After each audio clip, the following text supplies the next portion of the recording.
مسجد ضرار يعيده الشيعة في إيران.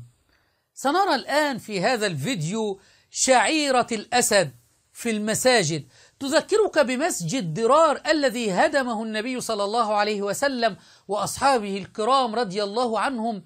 هؤلاء الشيعة في إيران يأتون برجل يلبسوه ذي أسد، وهذا الرجل يقوم بالجري خلف المصلين أو الجلوس في هذه المساجد والحسينيات، فيقوم الناس ويهرعوا ويخافوا من هذا الرجل ويحدث الهرج والمرج في المسجد أو الحسينية.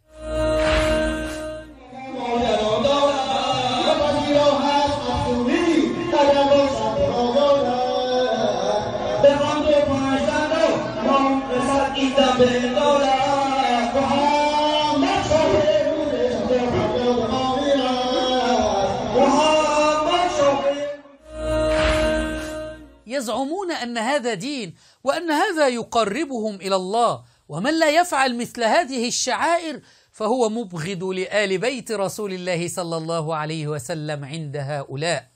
شعائر حسينية أم وساوس شيطانية؟